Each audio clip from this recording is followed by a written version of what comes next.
Hey, this is Daniel. So I am here in sunny Portland, Oregon for the event. So this is the crowd waiting for Andrew Yang to show up. And I hope this sounds good. I don't know. I'm just glad that I made it. I barely got here right at 1. It's supposed to start at 1, but they haven't started quite yet. So that's exciting. Got here in time, and I will have behind the scenes. I will show more of the Yang and see this great event. See you guys later.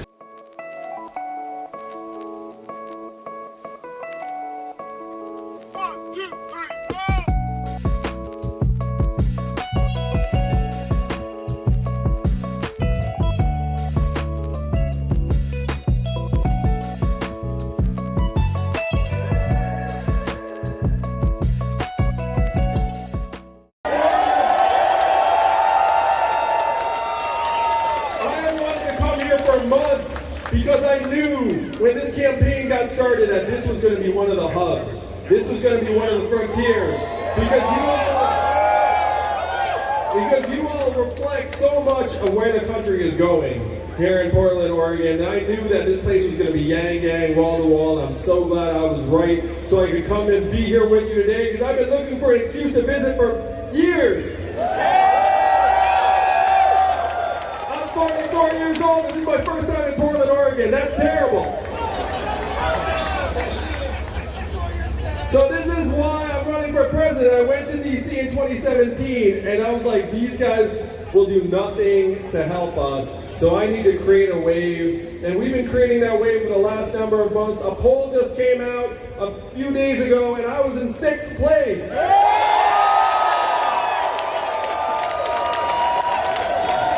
That's right, it was so fun.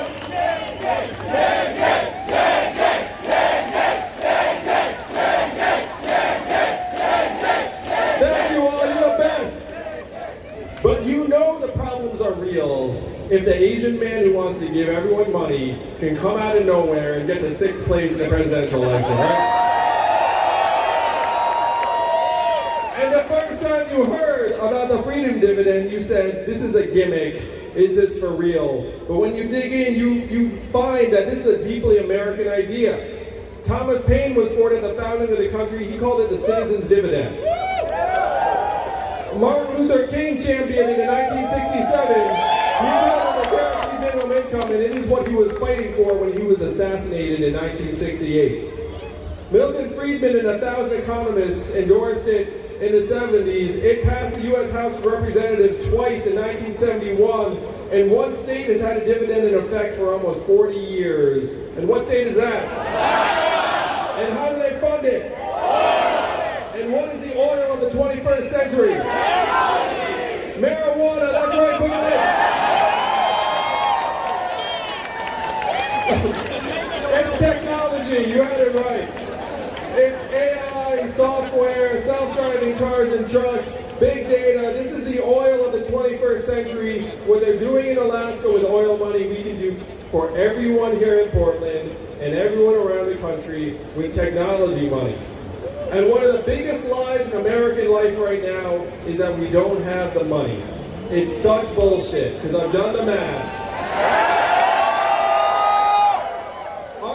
Is up to over $20 trillion, up $5 trillion in the last 12 years alone. We are the owners and citizens and shareholders of this country, are we not?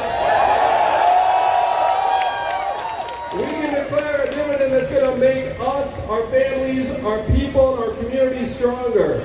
Andrew Yang! Andrew Yang! Andrew Yang! Andrew Yang! Andrew Yang! Andrew Yang! You guys are amazing! So I want to let you know where the campaign is and where we're going. We just raised a little less than $3 million in the second quarter of this year, and 99.6% of it was small donors. That's the highest percentage anyone has ever seen. This is a campaign of the people and for the people. Our average donation is only $26, so our fans are even cheaper than Bernie's. This is a very cheap gang to join.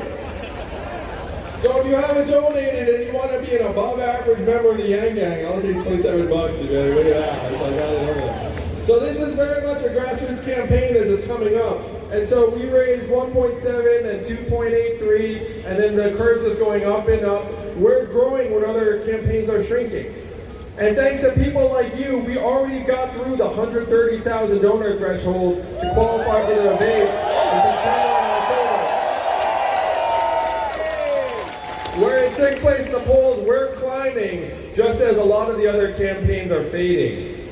It's going to be so much fun. We're going to be there the whole time through the fall, and then the winter, and then on to Iowa, then New Hampshire, and Nevada, and South Carolina. We can see the vision. And this campaign has already, we've already surprised a lot of the insider beltway types. A Washington, D.C. journalist said to me something. He said, in Washington, D.C., people are stunned by the Yang Gang.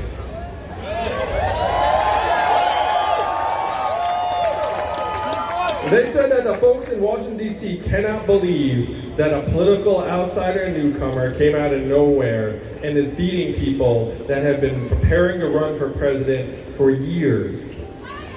Sitting senators, sitting governors, congresspeople, the whole thing. They're like the people in the Beltway are just completely flabbergasted by the fact that this, look around you, everyone just look around you right now, that this is real.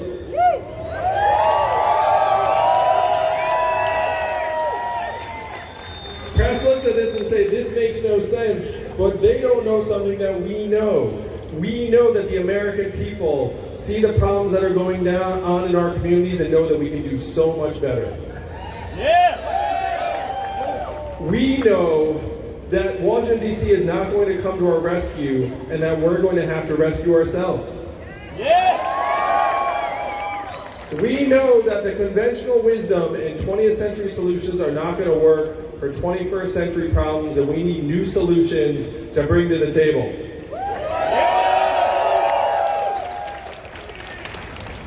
Now, this campaign is engaging people who've historically never cared about politics before. How many of you, this is your first time you've ever been to a political event? Look around, that's what I'm talking about. And you should know that you are perfectly normal on both sides. You're perfectly normal for the Yang Gang, but also 25% of Americans say they are politically disengaged. Think about that. So if you get that 25% activated and energized, you can run the table and win the whole thing. And that's what this campaign is doing. This campaign is already drawing and disaffected Trump voters. Yeah, a few. There are more. Libertarians, independents, Democrats, and progressives. We can build a much broader coalition to beat Donald Trump in 2020 because it's not left, it's not right, it's forward. And that's where we're going to take the country. We're going to wake people up to the fact that it's not immigrants causing these problems around the U.S. No, it's not.